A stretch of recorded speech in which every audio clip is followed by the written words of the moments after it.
Alors maintenant, on entre dans un petit bloc, le bloc Alphabet. Pour ceux qui connaissent l'organisme, ça va. Ceux qui ne le connaissent pas, je vous le présente rapidement. C'est un organisme qui permet à la clientèle d'améliorer ses connaissances en français afin de briser, évidemment, l'isolement et aussi d'acquérir une plus grande autonomie. Donc, l'organisme offre des formations en écriture, en lecture, en calcul aussi, des cours d'initiation à l'informatique, des activités sociales et pédagogiques et finalement des cours de conversation en français pour les immigrants.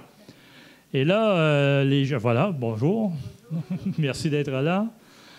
Ils nous ont préparé sur l'air d'une chanson que vous connaissez qui s'appelle « Dégénération ». Ils nous ont préparé, c'est ça, une petite chanson, mais de leur cru. Donc, ils ont refait un peu les paroles de la chanson et c'est ce qu'on va entendre à l'instant. Alphabet.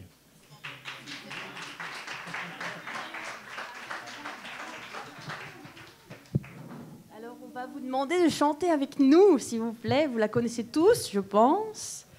Non? Oui. Dégénération de mes aïeux. Oui, vous connaissez tous. Oui.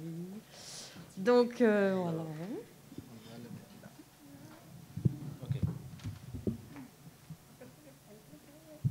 OK. On attend le musicien. Monsieur. Est-ce que tu veux commencer? On y va.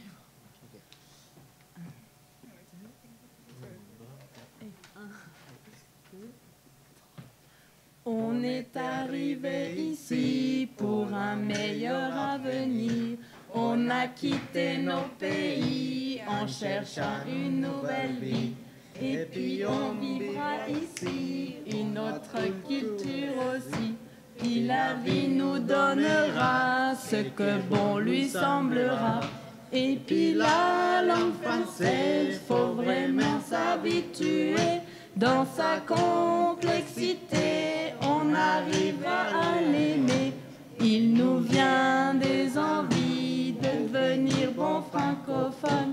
Et on rêve la nuit de connaître tous les homophones.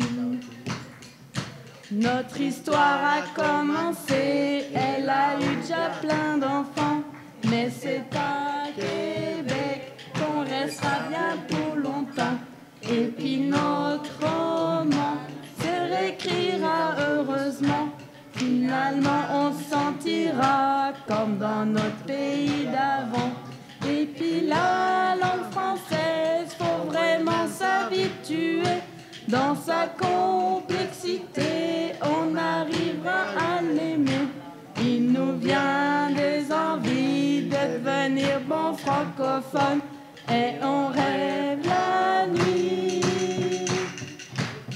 de connaître tous les homophones. Merci.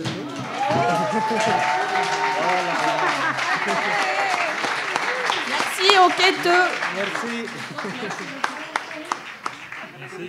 J'en profite pour vous présenter Sylvie Nicolas. Sylvie Nicolas qui est native... Oui, on peut l'applaudir, tout à fait. Sylvie Nicolas qui est native de Québec aussi. Et pendant qu'elle s'en vient, j'en profite pour vous la présenter. Elle est une artiste aux multiples talents qu'on a connue surtout au théâtre, dont on peut lire d'ailleurs la prose dans le journal Le Devoir comme critique de théâtre ces temps-ci, en particulier pour les pièces qui sont présentées ici à Québec. Elle a animé, conçu une émission sur les ondes de CKIA qu'on a entendue pendant de longues années, plusieurs années, le samedi matin en particulier. Et elle consacre l'essentiel de son temps à l'écriture et à l'illustration aussi de ses propres romans jeunesse. Donc, c'est une écrivaine importante qui a à son actif plus de 20 titres présentement et qu'il me fait plaisir d'accueillir ce soir.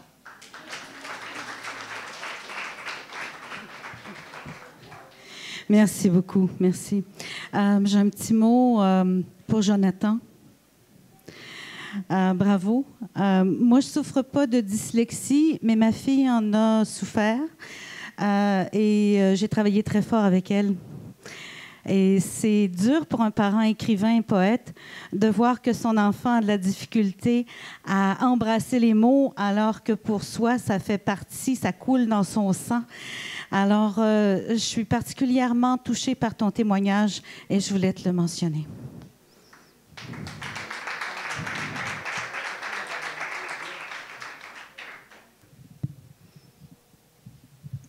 Alors, le texte que je vais lire, le premier, c'est le texte de Fernando. Alors, ça s'intitule « J'ai d'autres chats à fouetter ». La première fois que j'ai entendu cette expression, j'ai pensé que la personne qui avait dit ça était folle. Ma voisine est une vieille madame qui discute tout le temps avec son amie qui vient de l'autre côté de la ville pour la visiter. Celle-ci est une vieille madame aussi. Un jour, j'étais chez moi en train de faire mes devoirs du cours de français. Soudain, j'ai entendu quelqu'un crier dans le corridor de la maison où j'habite. Lorsque je suis sortie de chez moi, je me suis aperçue que ma voisine était très en colère contre son amie, laquelle était plus en colère encore parce qu'elle était ivre. De toute façon, ma voisine lui a dit qu'elle avait d'autres chats à fouetter. Cette phrase a retenu mon attention. Immédiatement, je suis retournée chez moi pour chercher dans le dictionnaire le mot « fouetter ». Parce que je ne savais pas ce que ce mot voulait dire. Lorsque j'ai trouvé, j'ai commencé à m'inquiéter parce que j'ai pensé que cette dame-là voulait maltraiter son chat. Le lendemain matin, aussitôt que je l'ai vue, je me suis approchée et je lui ai dit qu'elle était une méchante. Je lui ai demandé pourquoi elle voulait maltraiter un pauvre chat innocent. Alors, elle m'a expliqué ce que voulait dire cette expression et je me suis mise à rire parce que c'était très drôle pour moi. Puis, j'ai compris l'expression et je lui ai dit « Je ne pourrais pas parler avec toi parce que j'ai d'autres chats à fouetter. »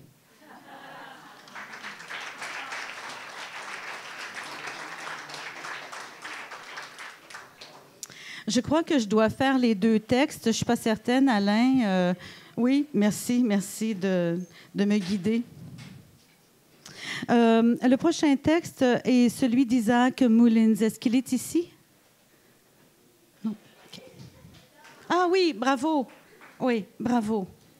Alors, ça s'intitule « La vie ». C'est un poème. La vie est vraiment courte. Dans la vie, tu es obligé de faire les bons choix, comme travailler dur, bien manger, ne pas te coucher trop tard.